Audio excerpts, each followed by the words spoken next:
Welcome, everyone. I love a party, and there is no better week for a party, no joke.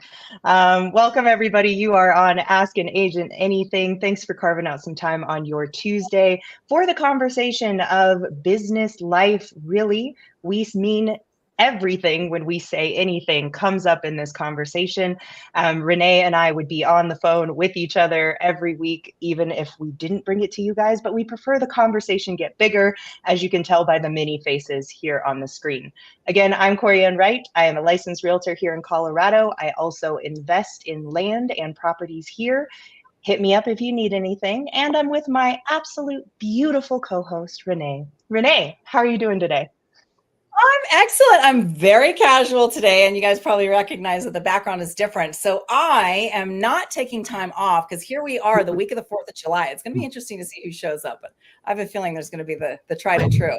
So I am in the great state of New Jersey, and I'm in New York, New Jersey right now. So the background's different, but I'm committed to this conversation. And as Corianne said, we'd be talking no matter what. You and I love to kind of just kibitz and figure out what's working, what's not working. And of course, I also am a licensed agent. I've been so for almost 19 years. Oh my God, wait a minute. July 5th, it'll be 19 years. It's 3 days. As I always say, aging backwards. So I have been doing this crazy game for a while now. And mostly have always worked in California. I'm licensed in California and mostly worked with investors. And one of the things that I noticed about the agent community, and Corianne, you can attest to this, is that our beautiful brokers want us to do well. They want us to get educated and supported. But one of the things that kind of gets kicked to the curb is the investor conversation, right? The running joke from one of my mentors used to say, if a real estate agent died tomorrow and keeled over, everybody would be running towards them, trying to catch their leads and saying, hey, I want all your leads. So it's like, what is our exit strategy? What are we doing all this for? We're out here really to build wealth. So that is part of what Ask an Agent Anything is about. And this topic today is a little intense. So listen closely, get out your pens and pencils. But before we get into the subject matter, let's introduce everybody. So we got a full house. We have Richard, we have Mitch, and we have Oscar. And you guys are all partners in California, correct? Amazing. Yes, yeah, I'm going to let you get off. Call it, ride or dies, baby, ride or dies. That's who you are, ride or dies, baby. I love that. Does one of you want to just kind of summarize, how you got together?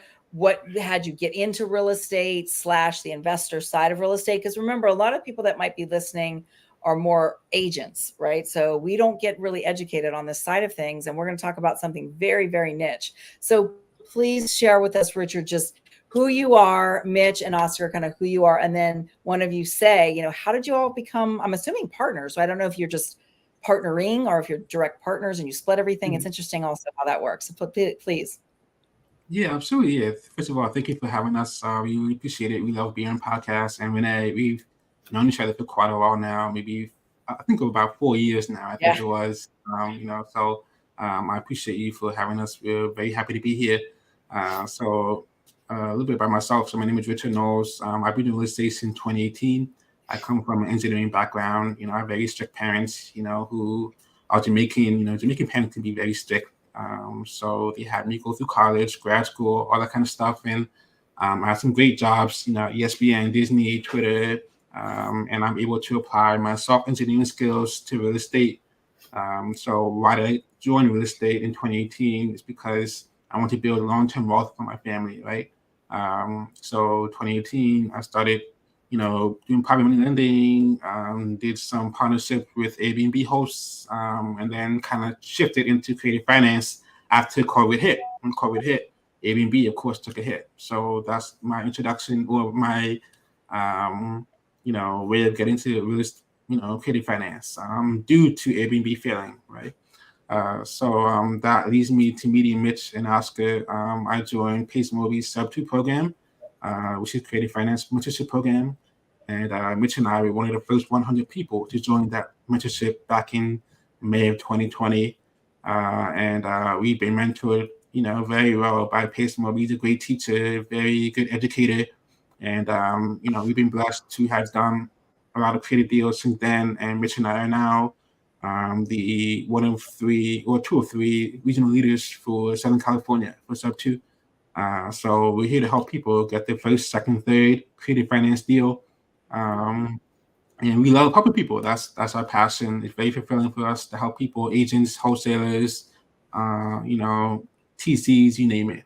That's our fulfilling passion, helping people, right? So we're happy to be here. We specialize in creative finance. Right now, we focus on creative finance, assisted living, group homes. We also help people JV with others on underwriting, acquisition, dispositions, more specifically in creative finance. So that's kind of who we are. We're also featured in Page Moby's book on page 150 if you guys want to check it out. So that's a little bit about me. I have that book like right here. That's awesome. You're memorialized. I love that. That's brilliant. That's amazing. So yeah, I'll pass it over to Mitch. So that's a little bit about me. Yes. Thank you. And thank you, Corianne, for the opportunity. Grateful. I've been a full-time investor for, I guess, 23 years now. Background in single and multifamily development, ground up construction, fix and flips, cash flow, rentals. And as of the last 4 years, I've been doing creative finance and I've been in the mentorship. Prior to real estate, I spent 15 years as a management consultant, flying around, re-engineering companies and using those skills in what we're doing now. Rich and I met, like you said, 4 years ago when the mentorship started. We were both in California and he saw me on a video and said, "Hey, you're pretty good at talking to people. You want to come talk to a seller?" And it's been history since. So we've been doing that and brought Oscar on. And our organization is really growing. We're doing some amazing things we never really thought of, getting into assisted living and development projects.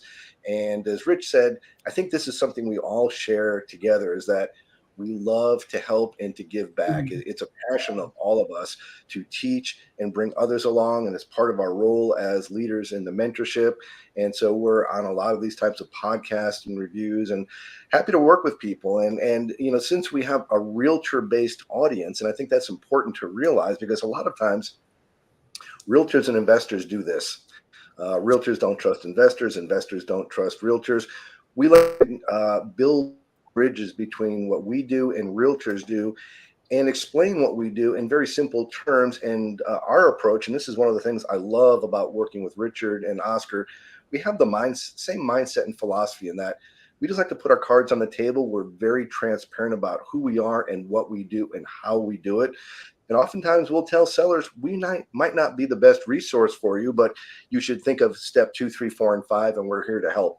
So we love working with realtors, and we believe there's a lot of opportunity to build additional bridges between realtors and investors like ourselves. And so we thank you for this opportunity. And so I'm going to turn it over to Oscar right now. I don't know how to follow that up. I don't know how to follow NASA, ESPN, or 23 years, So look. Or Renee with the Benjamin Button, not aging. I see you. Skills. See you. All right. So a little bit about me. My name's Oscar. I was in the military for 8 years. I was in the healthcare side. I deployed to Iraq, Afghanistan. I've also practiced medicine in the oncology ward and in the ICU ward down in San Diego. After I got out of the military, I went back to college, got my degree, did that. But I've always wanted to get in real estate. I just never knew how, never knew how. And then one day I just came upon my friend who I think you might know. Her name is Berryman. Brittany Berryman. Brittany. I know. Yeah, Brittany. And I heard her on the phone, and then she just started telling me about wholesaling and what it was. And then she was like, "Dude, go check out this podcast, listen to them, see what you think." And then that's when I came across Jamil, Pace, and then I really just gravitated towards Pace. And then I was like, "Okay, I'm doing it." It was that simple. I was like, "Okay, I'm gonna do it." So then I paid for the mentorship. I started calling people, doing that on my own, started going to events. Then that's when I met Richard. And we just had so many similarities, so many coincidences. Our boys, they're both named Cam, right? They're only a month apart. What? We both live 10 minutes away from one another. So and we get along. We're super chill. We vibe very well. So it was just like when he asked me if I wanted to be a part of his team, I was like, that's a no-brainer. That's a no-brainer. So I was like, yes, let's go. Let's do it. And I've been blessed. I have to say, I came from not knowing anything about real estate to now being pushed by Richard and Mitch to know what I know now and be in the position that I am now because I took that leap and I had two great people to push me. And now I'm a licensed assisted living operator here in California. Oh, that's amazing. Yes. Oh gosh. So you really all truly are brothers from another, which is beautiful. And then, partnerships have been known to blow up, like marriages. They're kind of like a marriage, they're your work colleagues, work husbands, work wives, and so that's the running joke, right? But it's true because there's a lot at stake. There's a lot of personalities, there's a lot of attentiveness.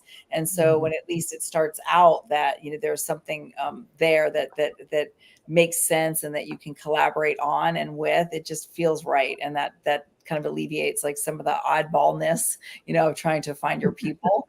So I just look forward to you guys just growing. And, 3 is not a crowd. Maybe you'll grow and scale more, but at least you all found each other. Because I know you, Richard, you and Mitch have been together for some time. And now Oscar, it seems like you're slid right in there. So that's perfect.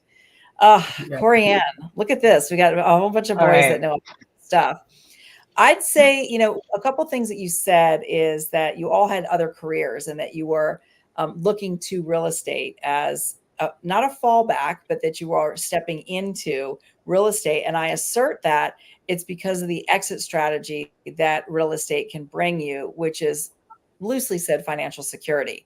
So has that been something that it has come to fruition for you all or not yet, or you're starting out? I mean, I assert Oscar, you're kind of ish at this. So maybe you haven't bought up a bunch of stuff and, your expenses are being covered and things like that, but you feel like you're on your way. This is a wheelhouse that if somebody was listening that said, maybe I'm not ready to jump off of my career, but how can I actually bring this in? So this might be for a listener who's a little bit wanting to be an investor or an armchair investor and listening to what you guys do, which we'll get into. I know Richard said creative, and that's some lingo and some stuff that people aren't going to really know, but we'll break it down for you.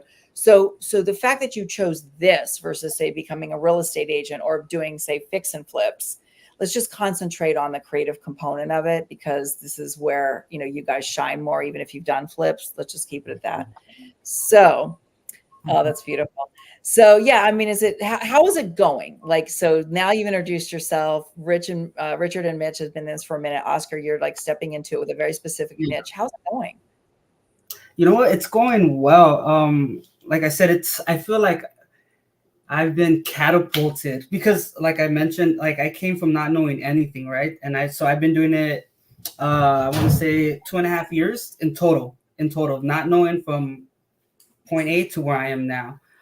But it's like I reminisce and I think back to the person I used to be, and I've like grown tremendously in ways that I never thought I would grow. And it's been so fruitful. It's been, and not just in like a monetary way, but just in my self-confidence and what I envision myself being and doing, next year. But yeah, this was and is the best decision that I've ever made for myself. And I'm glad I made it. I'm glad I didn't overthink it or overanalyze, and I just did it. And you just got to believe and have faith. You got to believe, have faith, and put yourself in the right rooms and just touch elbows with the right people, and you do that long enough and it's going to happen, but you just got to have faith and you have to put that effort first because no one's going to put it for you, I love that you're saying that, because really that's the foundation of what we all have in common. No matter where our stories started, we recognized we needed a community to get further, faster together. And we signed on to one to make that happen. And I'm so interested. I mean, first and foremost, I think to our audience, we talk about this all the time. Find your people, find your community, because real estate is a up and down game. That could be day to day, that could be week to week, that could be hour to hour. So you need your people really there to support you. And so it's so great to have your whole team here to see some of that rapport that you guys have and that you move throughout the day as a unit. And I think one of the big things that I'm curious about, especially Richard, for you being here since the ground floor of Sub 2, which is hard to say. That's a really large community that's been around for quite a while and is only continuing to grow.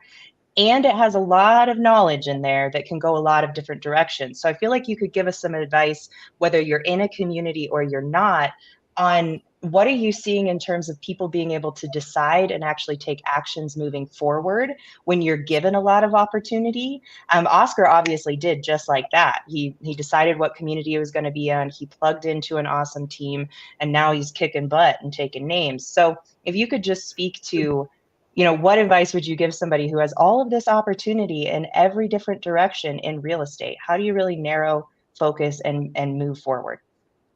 Yeah, that's a great question. And honestly, it's been very challenging for me as a Sub 2 student joining, because there's so much content and so many different Zooms, so many different niches. They talk about creative finance, of course. They talk about how to succeed in multifamily, how to become a private money lender, how to succeed in short-term rentals, mid-term rentals, pad split. There's so many different ways to get into real estate, right? Become a realtor as well, or TC. And Sub 2, the mentorship teaches all of those things, right, in one place, right? So of course you're gonna get shiny object syndrome, right? You see all these different things. Oh, I can make money here. Oh, I can make money there. Oh, that looks easy. That was cool. So that was a big challenge for me. I joke around and tell people I had stage 4 shiny object syndrome. You know what I mean? That's how bad it was. It was really bad. So what I tell people now, my advice to you is focus on one or two things at a time and just stick with it for a longer period of time. And just, give it a chance to grow and scale before you give up or look at the next shiny object, right? But also try to network with people who are in that same, who have that same goal that you have, right? Or experience in that field. So for example, if it's Airbnb, find some super hosts in your area, in the backyard, and network with them, see how they've gotten to where they are, and just try to build some relationships with people in that field. So that's my biggest advice. And also take action, right? Take action. A lot of people tend to watch YouTube all day long, watch Zooms all day long, and get a lot of information and tend to get analysis paralysis, just get stuck just trying to be perfect, be perfectionist, and trying to learn everything step 1 through 100 before even taking step 1, 2, and 3, right? So my biggest advice is, just take action, network with people who are in the same field that you're in or want to consider. And lastly, be consistent and take action.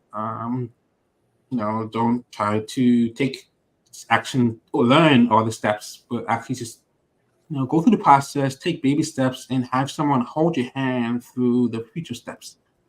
So that's my biggest advice to people just starting out. That's beautiful. It's interesting that you're saying that, Richard, because I think it's a human nature, right? We have FOMO, fear of missing out. And it's like, oh, look at what this person's doing. Look at what that person's doing. And, here in LA, because we all basically live in Southern California, LA area, is I jokingly say with the entertainment industry, it's camera ready.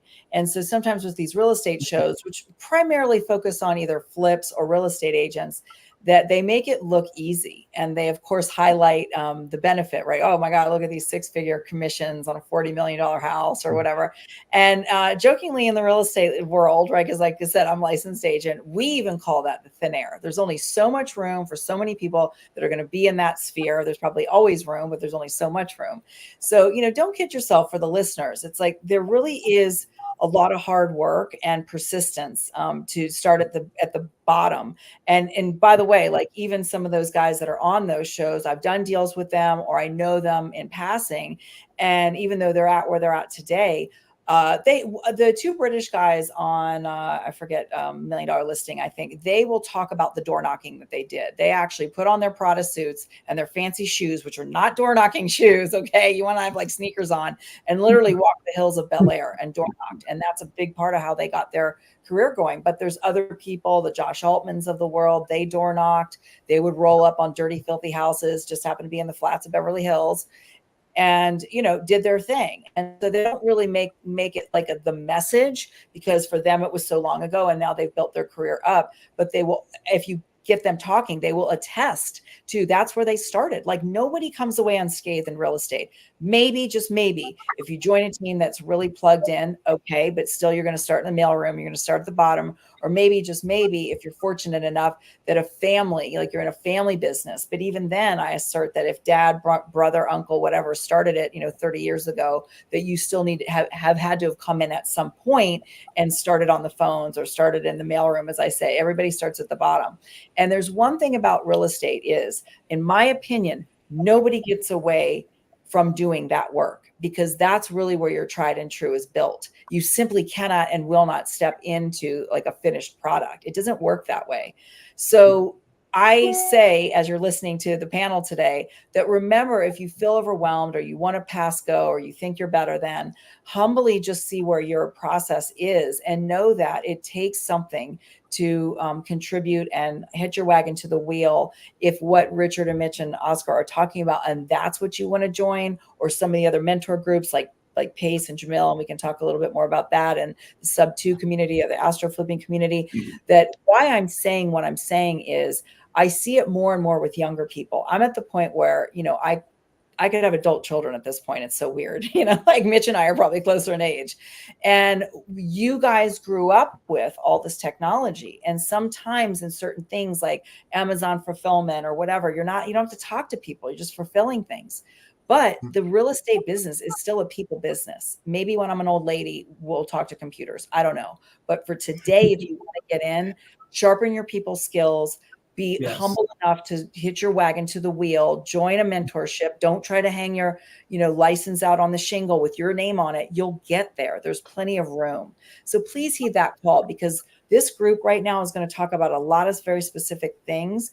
And if it goes over your head, it may be that it is actually meant for you, but humble yourself that you may want to give these guys a call and say, hey, I'm ready to intern, or, what can I do to support you to learn this craft? Because it just doesn't work like other businesses work. Thank you for per usual. Yeah. I'm going to give the other side of the coin, because I do think it's something for our audience to be aware of, that you've got to know what season you're in. If you're in your young 20s, try it all. Why not? Try one flip, try one land purchase, try one sub 2, see what you like. But then there's also a time to turn into depth over breadth and saying, hey, this is something I'm going to specialize in. This is something I'm going to get good at, and I'm going to make my money here. End complete business, move to next potential strategy. And I think a lot of people, have that FOMO that says, well, maybe this, maybe this, maybe this, when they have already experienced and experimented within those, and know that they have probably an 80%, 20% split in terms of what they're really good at. Find the 20% that you're really good at, lean into that, and then find the people to support you that are good at the other 80%. And that's something Renee and I do. I mean, there's a reason we both are on this podcast, is because on times where I'm at 20%, I'm like, hey, you're at the 80, right?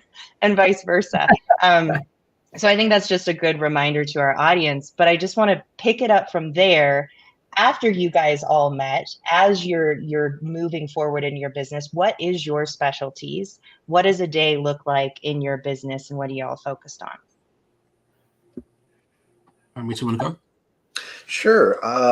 We all have particular skills. I would say my skill, and we talked about this, real estate more so than other businesses is a people business. Every business decision is a people decision. One of my skills is building immediate rapport with sellers and agents and building that relationship. I also love underwriting. I love I tell Rich and Oscar this, I like the scary, hairy deals that the very complex ones that are scary. Those are very calming to me. So I like coming up with problems, problem solving actually, and finding problems and coming up with creative solutions that are win-win to everyone else. And then marketing. My background is in marketing and systems and that type of stuff. So that would be my particular skill set. Beautiful. I caught the creative energy. The aura was coming.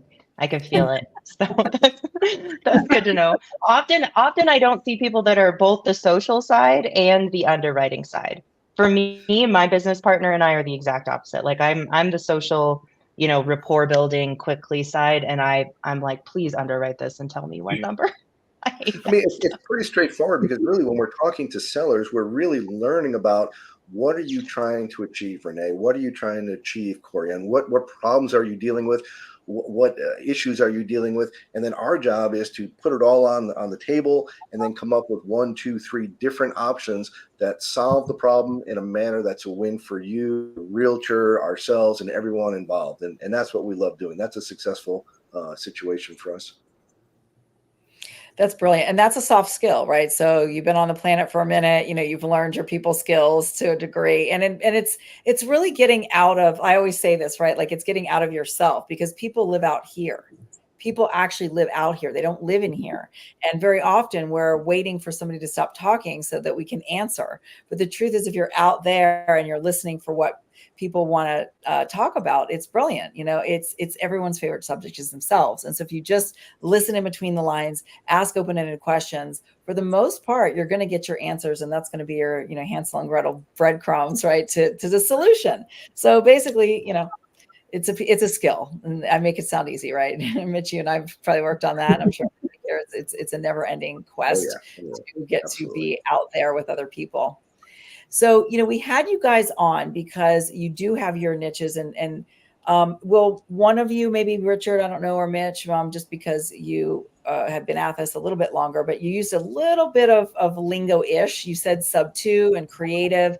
Let's bring it back a little bit to kindergarten, because a lot of this is going to live on the internet, and a lot of people, especially real estate agents, have no clue what that is, or in different states, they call it different things, or there's a cousin to it, like assumable, those things like that, assumable loans. I'm not saying that's exactly it. We don't have to go down a rabbit hole.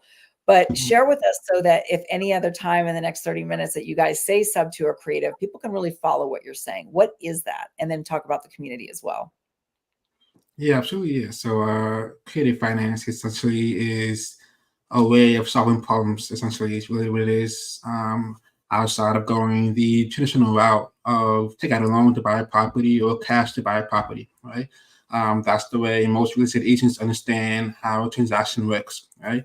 But with creative finance, basically we are able, for example, creative finance has maybe 8, 9, 10 different ways to acquire property. And one of those ways is subject to. So I hear people say sub 2, which is short for subject to.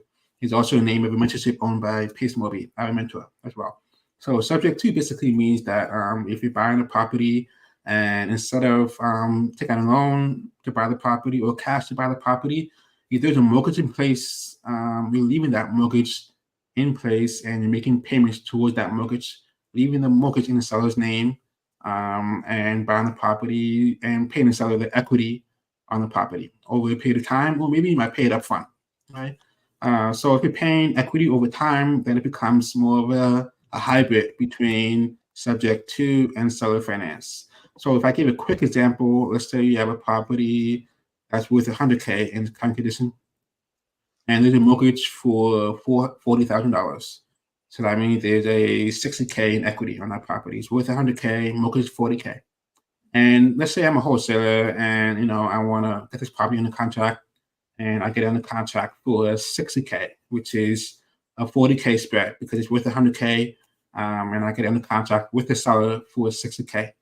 So $60K, the seller will get $20K in the pocket on a traditional sale or cash offer, right? $20K in the pocket, right? But let's say as a wholesaler, I want to assign it to a buyer at $75K. So that's a great deal for a buyer because they're getting $25K discount on this property. Right? So instead of a buyer having to take out a hard money loan or take out cash for $75,000 to buy the property, which is going to be high interest rates, it's going to be points, it's going to be credit checks, all that kind of stuff, right? So instead of them take out a loan for $75,000, they can take out a loan for or use private money for only the mortgage of $40K and the buying it for $75K, so that's $35K. Right? So they took out a loan or private money for $35K instead of the entire $75,000. Right? So the interest that they're paying on that $35,000 is a lot less than paying interest on $35,000. Right? So they're saving a lot more money, and they also have to do credit checks, things like that. Right? So it's a great advantage for the seller because they might get a better offer than if it was a cash deal, right? A buyer would say, "Oh no, that's just too much money. Hard money at that price is too much. Let's leave the mortgage in place. I'll put more money in the pocket because that helps create a win-win for both parties." Right. So, in a nutshell, subject to is essentially just leaving the mortgage in place and having the buyer make payments toward that mortgage, essentially. So, I hope that was in 5 minutes or less. It's a lot. It's a lot. I know the audience is probably like, "Wait, what?" Go ahead, Corianne.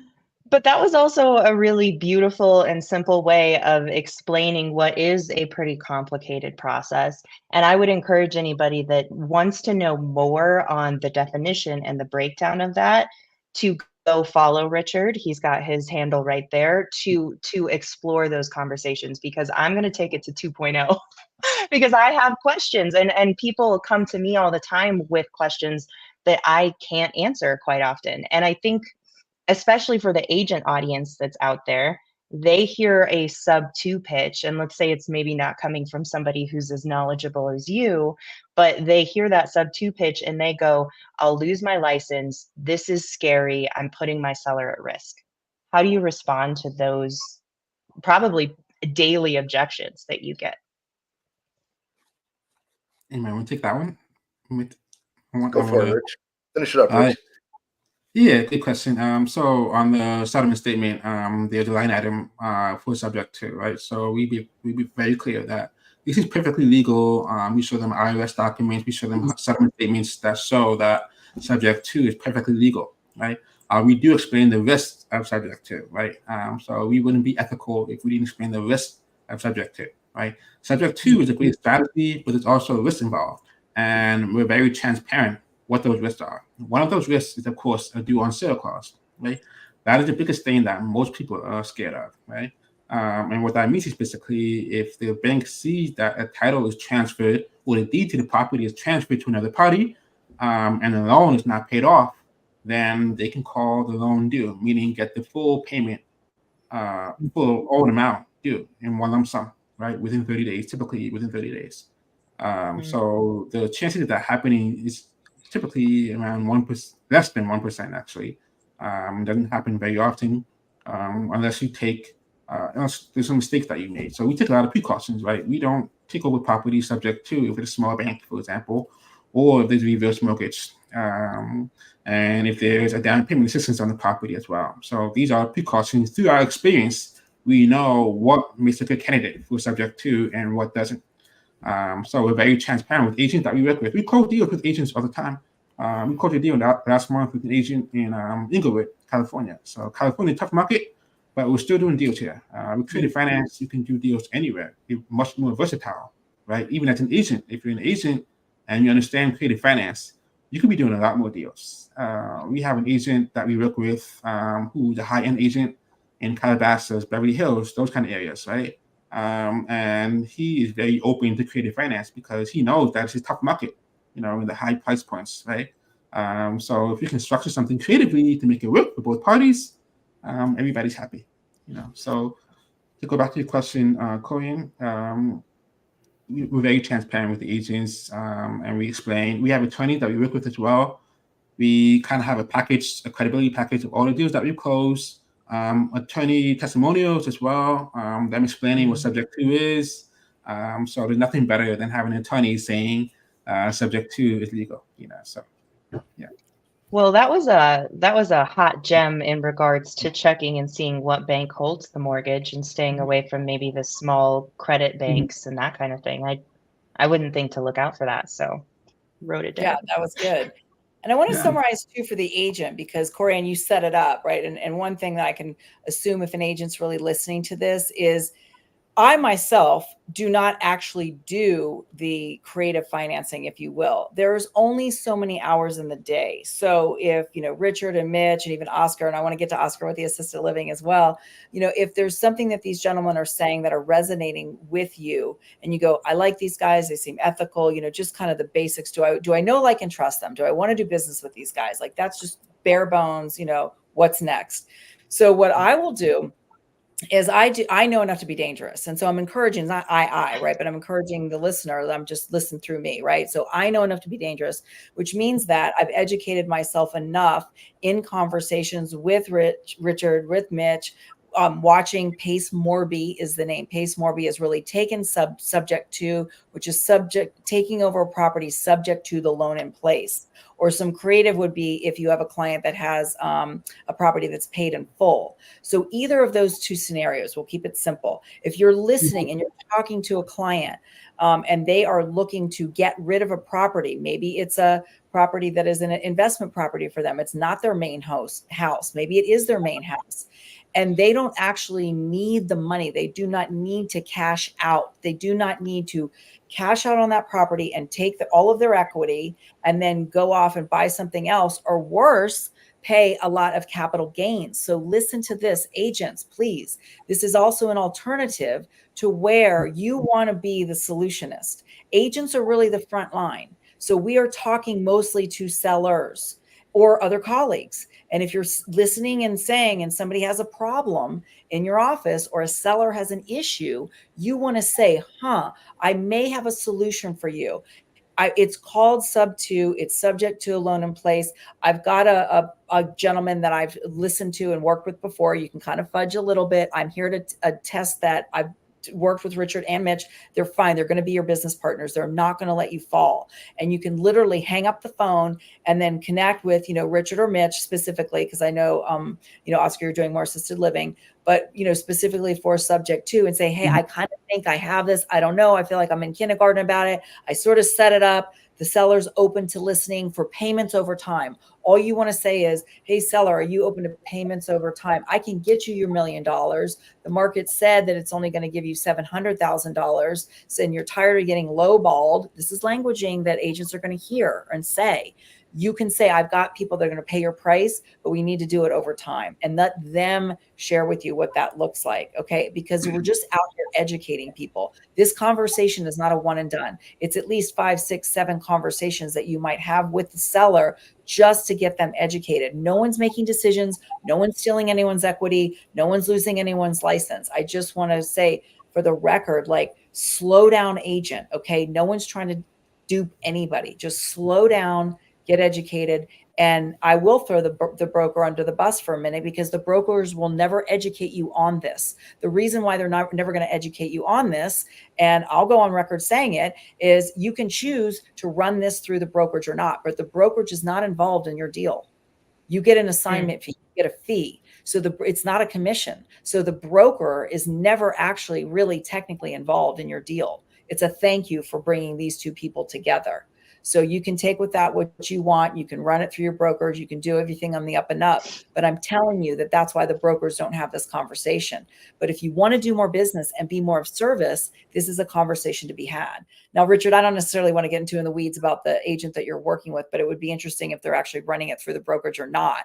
I assert that because they're a high-end agent, they're probably at a high-end brokerage. So that's interesting. If anybody, can you say like 2 sentences about that, or you don't know? It's not your job. Yeah, I mean, some agents are like, oh, I have to check with my broker, things like that. Other agents are okay with it, like they're, open to the conversation, and some even get a little bit fearful of doing a subject to deal because they're scared the broker won't, allow it to go through, things like that. So every agent is different, so you just kind of have to adapt to each agent individually, so. But what I would say to agents is make sure that you're educating yourself. Now, listen, again, this is me. I'm not going to say something popular. What else is new? But the brokers are there to support you. So you don't want to go against the broker. But what I encourage you as an agent is to get to know what this information is about, because this is not necessarily for dirty fixers. This can be for a house that's totally livable, and someone, for whatever reason, like I did a deal where a girl's mom got cancer. She lived in California. Mom got cancer in Florida. And this girl 100% was going to either bring a $30,000 check to the closing table. She only owned the house for 2 years, or the rents were not going to cover the mortgage. So either way, she was going to be essentially upside down in this, not upside down like a short sale, but upside down in this thing. And sub 2 was the only thing that saved her from either of those two scenarios, which was not good. She didn't make that much money. So where was she going to find 30 grand? So again, like, just kind of educate yourself along the way, and don't worry about the broker so much, because we're out here to solve problems. So that's my 2 cents on that. And I heard a few pops out in the distance, and I'm pretty sure some brains exploded. I heard it. But I am always a proponent. This is one of our soapboxes here at Ask an Agent Anything, is that you bring more than just a paintbrush to the party when it comes to tools in your tool belt. And that's sort of the beauty of having Oscar, Mitch, and Richard here, is that you don't have to be the professional and how you use this complicated saw in regards to attacking a property that needs it. You just need to be able to ask the right questions to them and partner with them. And we're all about collaborating here, which you don't often see on the agent side in comparison to the investor side. But man, the more agents collaborate together and are willing to have those conversations with other people and say, hey, I don't know everything, but I want to bring more opportunity, the better we get for the people out there that need us. And that's just want to say that there. I'll get off the soapbox.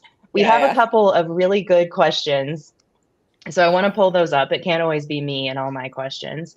Joelle from the sub 2 community said, from the conversation that was on Wholesale Hotline last night, they were talking to John Galan about Galan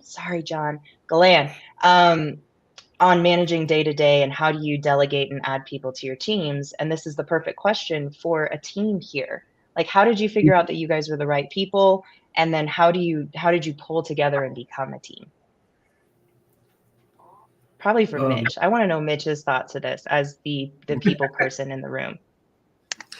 You know, Rich and I met in the first month, and, you know, we just, it was like love at first sight. We just felt right with each other. We had the same mindset. We wanted to achieve the same thing. And then a couple of years later, we met Oscar. We felt the same thing.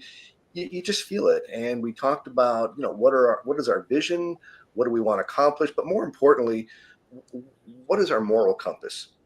Because as you know, real estate can be kind of a pretty tough business, a lot of knives and people taking advantage of each other. And at the end of the day, we share a lot of information, and you got to trust the people you're working with. You got to know that Oscar and Richard have my back when I'm not even there. I just got back from Italy for 3 weeks. I just give them my leads and say, take it, guys. I don't even think twice about it. And they feel the same about me. And for me, that is really the foundation of particularly real estate business, as you know, because it could be a tough business. You got to trust the people you work with. You got to like the people you work with and share the same vision of where you want to go. And we've always had that, and we've evolved. I mean, 4 years ago, we were not assisted living. We were not talking about development. We just wanted to knock on doors and close some deals and, you know, lobster and celebrate. Now, you know, we're getting more evolved in what we're doing as we tell the new people that come to us. As Rich said, new students will come to us and say, how do I get started? And we say, start at the beginning. Don't try and underwrite. Don't try and do step 4. And a lot of people, they have stage fright. They will not take step 1 unless they know step 2, 3, and 4 ahead. And we say, you know what? That's called education. Go take step 1, screw it up. That's how you do it. Go knock on doors. I started knocking on doors 4 years ago. It was great experience. You got to learn what you're good at, what you're not good at, what you love. And we're learning that even today, and what we are good at, what we're not good at. As our business has evolved, we are learning and getting better at working on the business versus in the business. So we are creating systems and processes that replicate what we do so we can focus on growing the business, expanding it, working with more people, and spreading it. And that's really what we're looking to do. Perfect answer. Yeah, just to add on that real quick. I don't want to go too deep in this rabbit hole, but AI is going to help as well. AI, the question about delegating, right? So I'm trying to delegate a lot of work that we do that's repetitive and can be automated using AI. So I won't go too much into detail about that because that's a whole nother topic. But yeah, I would prefer to have less humans on our team and more automated AI agents. So no disrespect to the humans. Well, this is the direction it's going, right? So we got to get on board or jump off the ship. Corianne, did you have a quick question? I want to get to Joel's all of his questions, but I also want to bring Oscar back in for just because I'm minding the time. Can we bring him back in with assisted living, and then we can answer the questions at the end, even if we go over a little bit? Yeah, that sounds great. Let's jump into assisted living. So Oscar, say more about, you doing assisted living or being an assisted living operator, because even I don't know the distinction, and it sounds like there is a distinction. What I can say is that the baby boomers, who are really more my parents, the baby boomers are one of the biggest transformation of wealth that we are ever going to see. And so a lot of those people, in fact, my father and his wife, so my dad got remarried at 79. Imagine there's hope for all of us. He got remarried at 79 a couple of years ago. He's 81 right now, and he's a fit 81. They're both in great shape. She's 10 years younger. And they just told me that because they were living in her space, my stepmother's wife, Ms. Joan, which is a 3-level townhouse, and she'd owned it for 30 years. And neither of them are feeble, or the steps don't really bother them, but they're thinking ahead. And so just announced to me, they told me they were going to do this, but they just announced that they officially did this, is they sold the townhouse and they're actually moving into assisted living, but it's not yet assisted living, it's independent living. Yes. But usually a little bit of two in the same, kind of like two sides of the same coin, because obviously you go there so that if your health does start to deteriorate, you have help and support, and you're not waiting for the 11th hour. Anyway, please, take it away, because I'd love to hear not only your side of it, but also the bigger picture. Like your side, meaning is if somebody would like to get into this from a business perspective, how could they, how do they hitch their wagon to your wheel, all of that. And then kind of like the broad perspective, someone like me, who I don't actually necessarily want to do that, but I want to listen into maybe how can I be a part of the bigger picture to support the sellers that might be moving into these places, or if that's even a part of the conversation you're even in, if you're out there, that's the scope of the business. So, I mean, I get this question all the time. How do I get into assisted living? And I always tell them before you even, I can tell you about the money. The money is great. The state pays you. You don't have to worry about evicting people. But I always tell them first, you got to look within yourself. You got to make sure that your heart is in it, because it's not real estate. It's no longer real estate. It's healthcare. I don't call myself a real estate entrepreneur. I'm a healthcare entrepreneur, because that is what I am in. That's what I'm cementing my feet in. It's not about the house. It's about the people. I care about the people that are living in the house. I care about the people that are taking care of the residents. That is where I invest my time and my money into. So yeah, that's the first thing. If you're doing it because your love and your heart is there to help people, then please, by all means, reach out to me, reach out to Mitch, and we can help you. But if you're just thinking about the money, then you can still get into it. If you already own a house, you could then lease it to an operator. You could do it that way. I just wouldn't suggest you yourself becoming an operator, because it's no longer just real estate. Now you're dealing with people and their families and all the type of disabilities that those people may have. You need to have a lot of patience, and you need to have a lot of love. Yeah. That's beautiful. And that's the distinction, right? Because the operator is the operator of the business. And you said, if I just have a 5-bedroom house that's a 1 level, that, maybe this might be good to rent it to someone like yourself. So see, there's room for everybody, right, guys? Like, listen, you don't have to get into assisted living. You can call up Oscar and say, I have a house, with a lot of bedrooms here. I'd like to make money from this house. And that's it. And you just go, cool. Okay. Yep. There's different capacities of how far you want to get into it, for sure.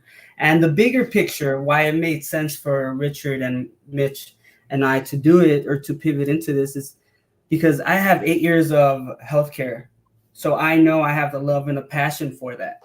And we all have a ton of years in real estate. So why not marry both of them together? I'm really good with people. We're really good with real estate. We're in California where we want to make that monthly cash flow and not have to worry about evicting people. So then why not do this? And it was like a no-brainer. Once we thought about it, I was like, dude, why didn't we think about this before? And it's just, we're getting older. We don't want to be on the phones all day. We want to live life with our kids, with our families, and assisted living allows us to do that by bringing in that monthly cash flow and not really having to worry about landlord rules or laws here especially here in California. Ooh, that was a nugget. So if you don't want to worry so much about the landlord laws, which of course all I announce myself is, oh, I'm from California, and people just immediately like rain down on their opinions, right? Especially the investor world. And so in short, because this is another section that you and I and Corianne could just talk about as well. I mean, I'm very interested in this subtext, of real estate, that there's some rules and regulations that get bypassed because it's not the same type of renters regulations. I'm keeping it very simple. It's not the same renters regulations. Is that what I heard you say? Yep. Yeah. Okay, so you can stay in California and still make money. You can 100%. Stay in California and still make money. Yeah. Okay. 100%. And it's a high demand, just like you said. The baby boomer. So there's something called the silver tsunami. Make sure you guys write that down. Silver tsunami is coming. And there is a demand for assisted living facilities right now. But 2 years from now, there's going to be a even higher demand. So if you really want to get into it, I would suggest you do it now and not wait until 2 years from now, because it might be 2 years too late. So I want to add something on there. Something that Oscar's saying is really important, and something, Renee, you started out with. People who are agents or want to get involved in real estate, you do not need to be a real estate investor and get 30 years of experience to be an investor or invested in real estate. You could be what's called a passive investor. You let people like Oscar or Rich or myself put the machinery together, and you simply invest your funds in there. And get the cash flow without having to learn all the skills and deal with the calls at 3 a.m. So that's another thing to be mindful of, whether you're an agent or a civilian. Yeah, that's beautiful, right? Because we're essentially setting ourselves up for financial freedom. I mean, it's like all roads lead to buying your time back. That's a big quote that you hear on the internet a lot. Buying your time back, financial freedom, time freedom. These are things that were not even thrown around 5 or 10 years ago. But essentially, like what it would be, Mitch, is retirement, right? And it's that now it's at a younger age. Like people are looking to, how can I have my money work for me more and not be a stockbroker, right? And not do kind of like old boys club handshakes. Now it's really open to everyone. So that's why Corianne and I are doing this show, so that everybody can get a breadth of what is available to you. The internet really kicked this door open. And those of us that, are go-givers that want to have these conversations, because you can't know everything. And Mitch, you're right. So how about this? Don't get FOMO. Go make your money in the lane that best suits you at that time, and either go acquire people like an Oscar. Hey, come on my team, let's play. Or take your money and go invest it in, the Oscars, Richards, and Mitch of the world, which is what you're saying. And that's actually probably a lot easier than trying to be all of these things, which is what I see people do. And then they end up not doing much, because all of them are really full-time requirements, in my opinion. It really is. And I used to invest a lot in the stock market. And then I got into real estate. And to me, real estate is so much more simple. You're buying a wood box on a piece of dirt. You can see it. Where if I buy stock or calls or options or puts, I don't know what's going on Wall Street. I don't know where my money is, but I can go to 23 Main Street and see my house and see the check that comes in every month. So it gives me a sense of ease every night, knowing that I'm buying something tangible that is there. Okay, second grade level. I look smarter than I am. I want to know, okay, is it that Richard and Mitch, you guys are mostly focused on deal intake, evaluating whether or not you can take on a property? Then once you are, helping that seller out, whether that be sub-2 or whatever creative financing fits their specific mortgage, passing that off to Oscar to turn it into assisted living? Am I understanding it correctly? Walk me through it. there's different types, whether it's single family, but basically, I guess you could look at 4 different components of our business. And this is true for an agent's business. There's lead generation, developing a source of leads. Then when we get the lead, we do what's called underwriting, which we look at the lead, and basically it's a fancy word for problem solving. How do we solve that particular seller's problem? Then once we do that, we provide them with options and solutions. Then we close the deal. Every agent knows what that means. And then the 4th part is disposition. How do we exit that? Are we going to hold it and cash flow it? Or are we going to assign that deal to someone else to make money? And I guess you could say there's a 5th part, which would be marketing. But those 4 that I just outlined are the main components of any real estate business. Very simple. It gets me excited. I really appreciate that walkthrough, because one, that's for me and for everybody else who's like, yeah, but how does this all slot together? And in a lot of ways, it makes me excited what you're saying, Oscar, because I'm an artist. I originally started as a painter. I ran a gallery. I was a professor. And it took me a long time to get okay with that self also being a real estate professional and what an artist would term a capitalist. And so I was trying to like bring those things together and be like, what am I? And anytime I can find somebody who's taken a passion for life or a passion for people and taken that into real estate, it gets me excited, because real estate really is for everyone. There is a aspect where you can approach it and use it to make money. And it does not matter if you're a healthcare professional or an artist. It's all about how can you really slot yourself in, make some money, but also help people. So thank you for like 100%. It's you can make your own space. You know, there's so much. Make your own space. Lean on what you're good at. Like me. I learned how to be good with people and connect with people because of the military. I joined when I was 18, and I connected with people that couldn't even speak English with, you know, and that was in Afghanistan and Iraq. So I learned how to connect with them, even body language. I even know, I know sign language, you know, so it's just like, Oscar's very humble. He's badass. Don't tell him I said this, though. It's like just lean into what you know and surround yourself with people that compliment you. And I mean, anything's possible. You know, anything's possible. So yeah. Ooh, that's beautiful. Guys, this has been such a good conversation, and we only have a few minutes left, but we've got some good questions in the chat. So you guys ready to do some like rapid fire answers? Yeah. I want to start with Yoli, because it's taking it back to a question that I asked earlier, but I asked it agent specific. She's asking more, what objections do you receive from sellers when you're pitching this sub-2 model? Is it legal? That's one of the biggest ones. I need all my equity. Yeah, that. I don't want to have a mortgage in my name. Yeah, that one. That's a big one. Here's one we get that's incorrect. I don't want a mortgage in my name, because how am I going to get another house with another mortgage? And they believe that you can only have one mortgage, which is incorrect. Mm-hmm. Yeah. So do you often have to just take a step back and do you come, or I guess, already ready with these answers, or do you wait for the objection and then stop it?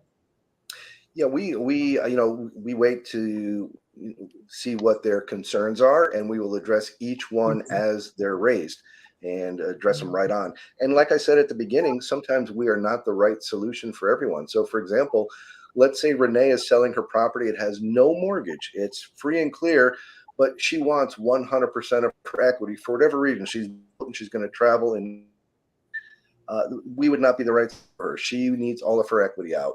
Now, we might say something like, well, what if you did a cash out refi? Now you get all your equity out tax free, and we take over that loan sub-2. And she'll say, I never thought about that. So there's a lot of creative things we can do.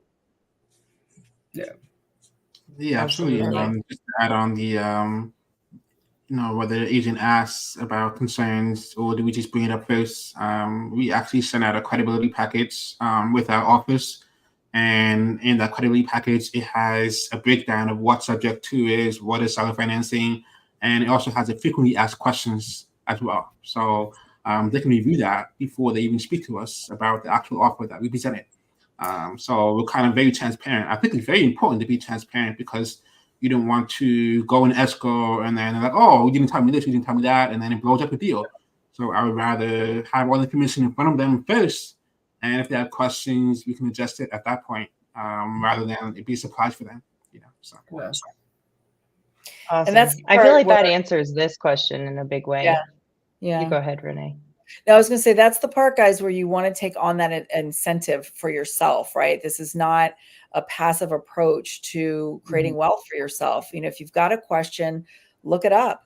You want to obviously be respectful of everybody's time. This is not a hot potato to, Richard or Mitch and Oscar, like, oh, well, what's this, 101 question? No, go look it up on YouTube first, get yourself educated, and then bring all your frequently asked questions that you might have. Because when you show incentive to someone, when you're asking them of their time, they're more than likely to help you. But if you're showing that you haven't actually taken the steps to learn the basics, not such a good move. So just please, rewatch this a couple of times. I think it's going to start to answer and bring up some questions for you. So you can better go into depth about what this type of lane is regarding real estate. Go ahead for the next question. Well, this one was mostly answered, so I think I'll pop off to Joel's next question, because really the transparency aspect of here's the packet and here's the process changes the game when you're getting into these creative things. And that's exactly what you would do here with an agent, is present that packet and be like, hey, here's the process. Is this something that actually fits your seller? Next question is, what about getting brokers and agents on a conference call and helping them both understand? Do you utilize that often? All the time. I think that's the best thing to do, actually. That is the best thing to do, because you have both of them there. You get to answer their questions. And what I like to do, I know creative finance works, but they don't, right? So I don't go into that conference call with that type of mindset. I go into that conference call in the mindset of, this is going to be an educational conversation. I'm going to educate them on how I feel and know that subject to, or whatever we're talking about, can fit the listing that they have and how I want to purchase it. And then at the end of the day, if they still don't like it, then that's on them.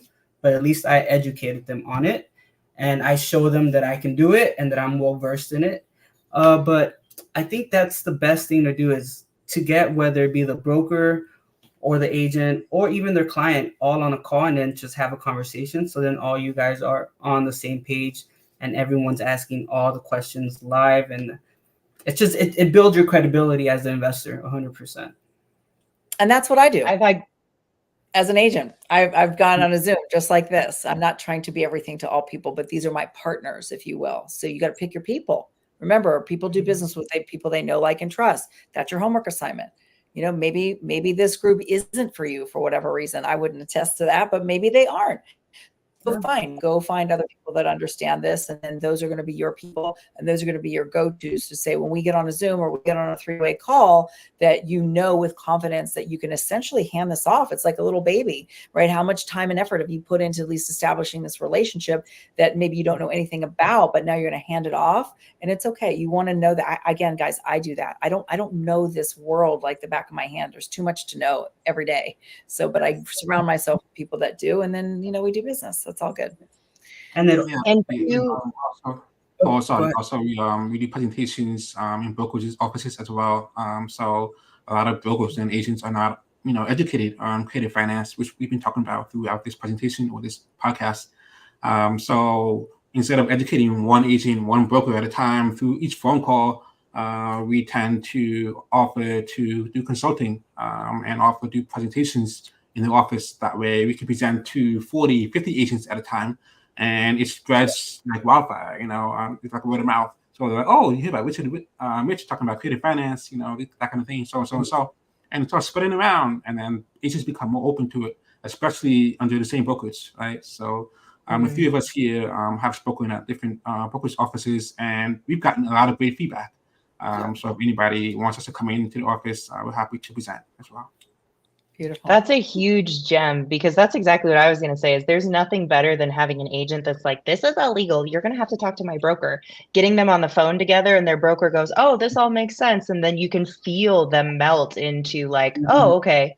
Like you just see the wall disappear. And I can only imagine, like, that's like going to the triple head of the snake in terms of just walking into the brokerage and being like, hey, I don't have to deal with all of these agents. Let me talk to the broker about what we supply. Because if you end up with an issue property, guess who's going to know about it? The broker.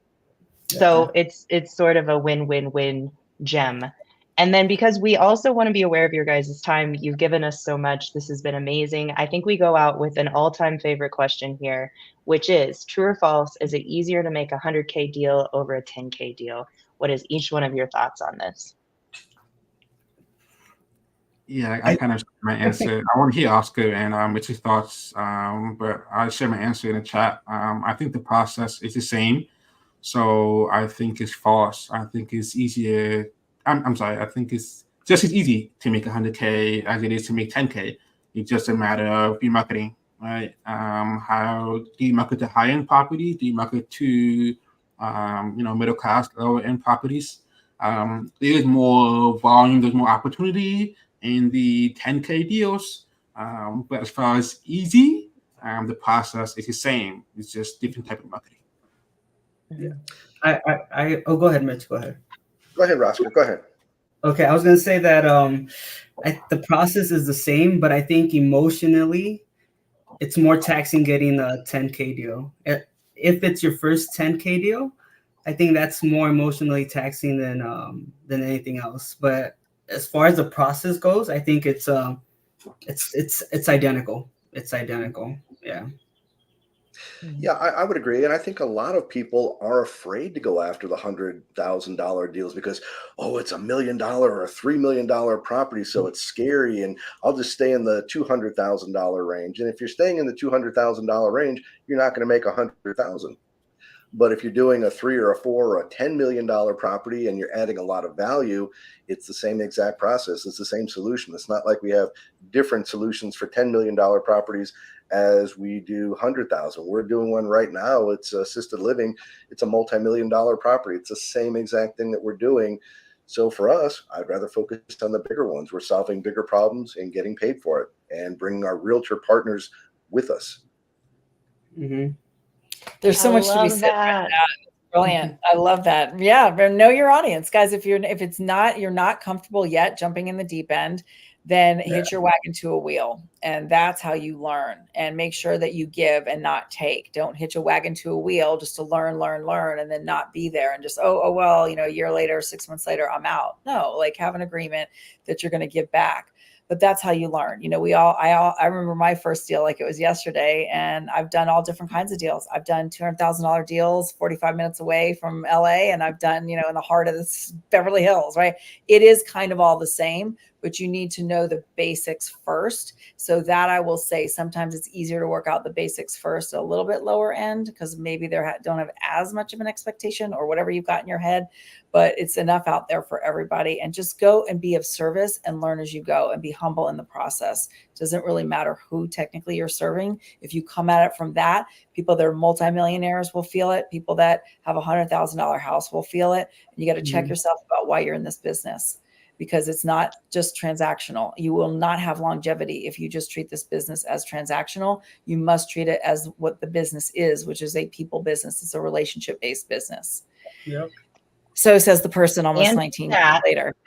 So with that, I want to just direct this question to Richard as on our way out. What are you looking for in your company? What kind of leads or deals or people would you like to partner with, and how do they get a hold of you? Yeah, great question. So right now we're kind of focusing on group homes and assisted living. So our buy box is single family homes that are 4+ bedroom, 2+ bathrooms, single story in Southern California, San Antonio, our primary markets right now. We do have partnerships in other markets in Florida, Texas, major markets in Texas, and Las Vegas and Phoenix. So that's kind of our buy box. Also, any existing assisted living facility, whether it be 100 units, 100 beds, 200 beds, whatever. We are also buying existing assisted living properties. We're actually working on an offer right now. Seems like it's getting accepted for a 40 bed in the Valley. So it's creative finance, 10% down. So that's a pretty good deal. So hopefully it works out. Hopefully next time we're back in the podcast, we'll talk about the deal. But yes, that's what we're looking for as far as buying a buy box. As far as working with us, we are open to JVing. So if we have any of these that you're working on, feel free to reach out. We help with underwriting. We help with acquisition dispositions.